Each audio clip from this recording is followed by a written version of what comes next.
On the Trash Taste podcast, Gant, Connor, and Joey talked about the decline of anime in 2020 and brought up points about anime burnout in general. While they attribute much of this to external factors like the pandemic forcing people to stay inside, or just the natural progression of an anime fan, I disagree. Personally, what's been causing me to feel somewhat dispassionate about anime this year is very specific. Seasonal anime burnout. What do I mean by that? I'm referring to my lack of any motivation to actively keep up with currently airing anime. Every season, I look at the catalogue of shows coming out and say, oh, that looks interesting. Put it on my plan to watch list, and forget about it. If it's lucky, I'll see some meme on Reddit referencing it 3 weeks into the season, watch one episode, go that was not bad, and proceed to yeet this existence from my memory about half an hour later. For whatever reason, I just can't keep myself interested enough in a show to keep watching it week to week anymore, even though I might eventually binge the whole thing after it airs. Despite what Trash Taste said about 2020 not being a great year for anime, I don't think this problem is directly related to the pandemic. For me, the last time I was actually enthusiastic about following seasonal anime was sometime in early 2019, whereas now, keeping up with seasonal anime almost seems like an obligation. Neither am I sure that it's just the natural life cycle of an anime fan, as gigguk coined it, because it seems to be happening on a much broader scale, spanning across more of the anime community than that would account for. So that begs the question, why is it happening? I'm just gonna state my honest opinion. The average quality of anime has dropped in recent years. Now before you destroy me in the comment section, just give me a chance. I'm not saying there weren't great shows that came out in the past couple of years. Far from it. We've had Mob Psycho Season 2, Kaguya-sama, both parts of Attack on Titan Season 3, and more. But what I'm saying is that with those great shows, we had so many more that simply weren't very good. To make sure this wasn't completely my rose-tinted view of my time as an anime fan, I went and compiled the myanimelist data from the 10 highest scoring shows of every single season from 2016 onwards. And these were the results. Considering this is pulled from an average of 10 shows per season, I'd say a decrease of 0.2 is somewhat significant. Even if you discounted the sharp fall caused by summer 2020, you still have a pretty definitive downward trend. While you could argue that MAL data isn't necessarily the most reliable, I still think it strongly suggests that, yeah, the average quality of a decent seasonal anime is at least a little worse than it was a couple of years ago. For me, and perhaps a fair amount of people, that explains why I've avoided keeping up with currently airing anime recently. In the past, I loved the hype and discussion that surrounded seasonal shows. But now, instead of taking my chances with an ongoing show, I would rather wait for the dust to settle and see how much of the past season is really worth watching.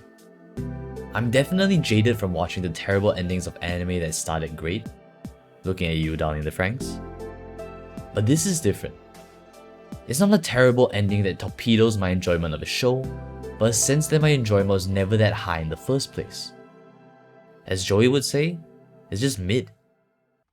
I'm sure there are a million possible reasons why the average quality of anime has decreased in the past couple of years, but here's my theory. It all comes down to a race to find the next big hit. In recent years, the anime industry has exploded with dozens of smaller or newer studios putting out new adaptations, all in a race to find the new series that would cement them as one of the greats, alongside industry giants like A1 Pictures, KyoAni, JC Staff, Madhouse and more.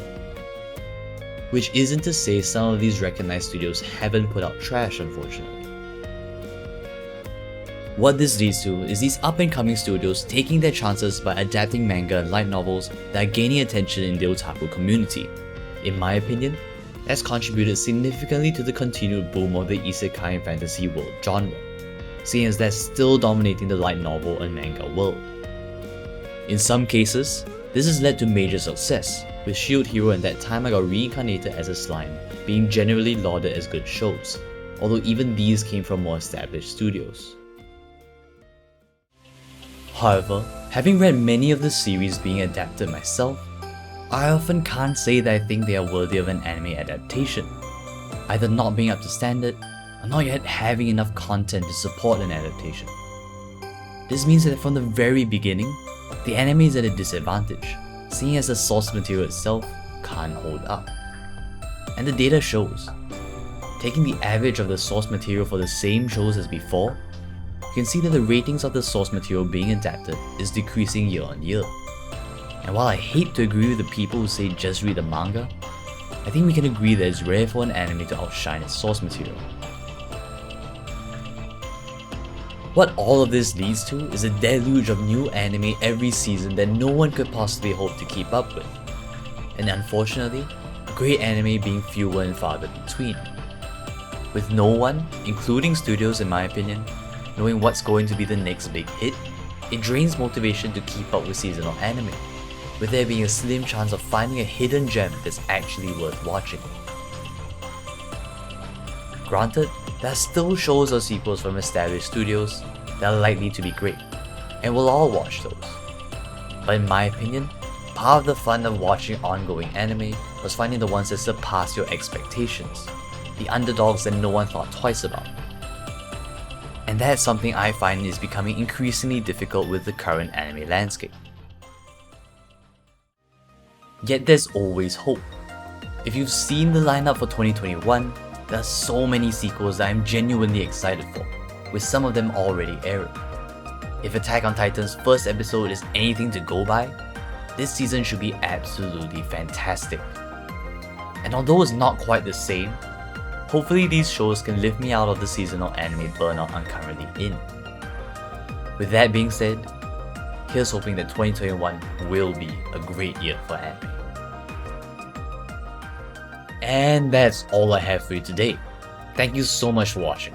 As with all of my videos, these are just my personal opinions, and you're entitled to your own. Let me know in the comments on what points you agree or disagree with me on, and I'd be happy to reply if I'm able. I'd love to do more of this style of video in the future, so please leave a like if you're interested in seeing more of this kind of content. Please subscribe to see more weeb related content from me as well. Thanks again for watching, and I'll catch you guys next time. See ya.